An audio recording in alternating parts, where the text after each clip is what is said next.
akan pernah menyakiti pasangannya karena dia tahu agama tidak mengajarkan untuk menyakiti orang.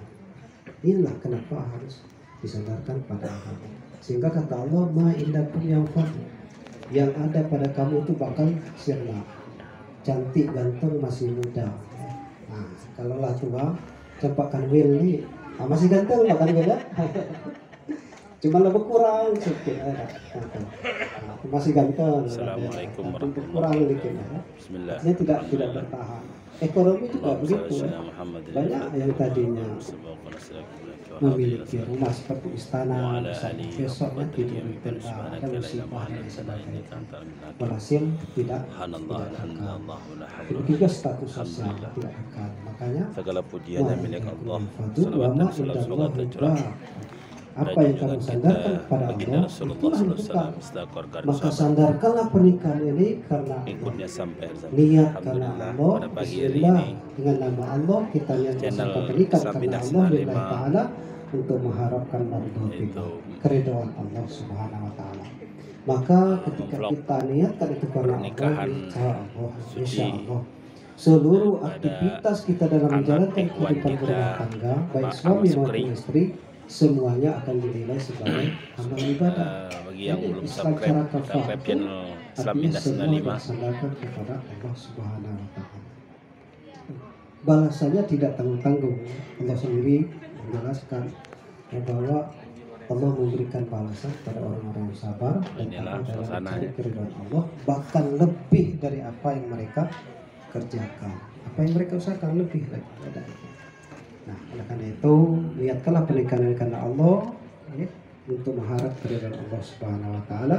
Insya Allah segala macam riak gelombang yang terjadi dalam kehidupan berumah tangga kita semua sandarkan kepada Allah Subhanahu wa taala, agar rumah tangga kita Allah turunkan sakinah.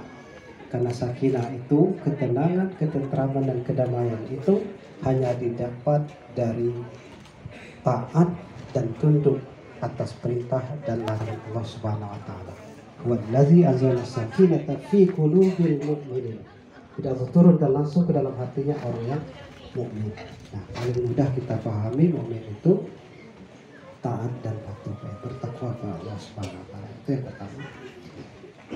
Yang kedua, Rizal Sulaiman ya.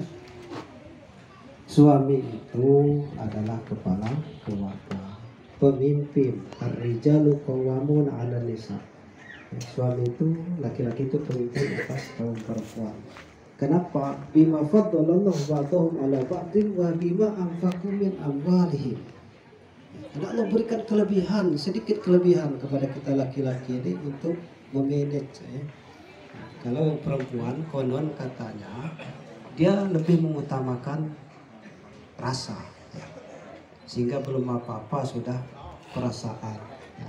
Kalau laki-laki lebih mengutamakan pikiran, akal pikiran. Maka kita diberi kelebihan itu untuk menjadi pemimpin. Wa bima anfaqu min amwalihim, dan kita diberikan kewajiban untuk memberikan nafkah ya, kepada istri kita.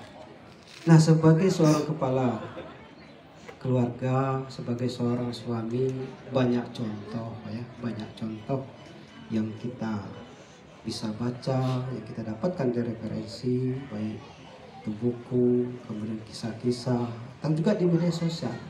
Tapi yang paling saya ingatkan adalah anfusakum wa ahlikum naron. Ya. Jaga dirimu, jaga keluargamu dari api neraka. Anfusakum wa ahlikum naron. Jaga dirimu dan jaga keluargamu dari api neraka.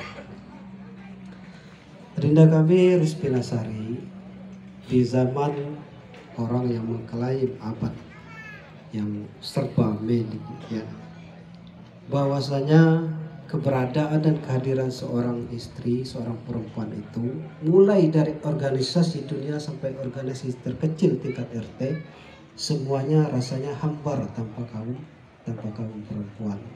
Bahkan Indonesia pernah dipimpin oleh seorang presiden perempuan. Artinya peran serta kaum perempuan itu sangat besar.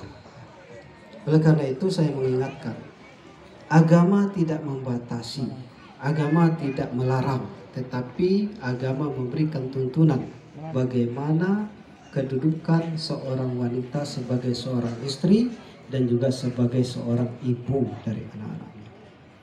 Allah Subhanahu wa taala memberikan dua keistimewaan yang tidak diberikan kepada kaum laki-laki. Apa yang pertama? Yang pertama, kaum perempuan adalah pemegang kunci sukses pembangunan sebuah bangsa. Al-mar'atu imadul bilad. Diibaratkan bahwa perempuan itu seperti tiangnya negara. Kalau tiangnya baik, negaranya kokoh maju. Kalau wanitanya tidak baik sebagai tiang negara, bisa jadi negaranya justru hancur. Coba kita bayangkan, negara saja ditentukan oleh kaum perempuan, apalagi rumah tangga yang sekupnya terkecil dalam lini kehidupan kita. Oleh karena itu, jadilah sebagai tiang mar'ah yang solehah yang akan dapat membangun peradaban bangsa. Karena nanti yang kedua adalah peran serta seorang istri sebagai seorang ibu yang memegang kunci rahasia surga. Al-jannatu tahta aqdamil ummahat. Jadi seorang anak itu tergantung daripada ibu.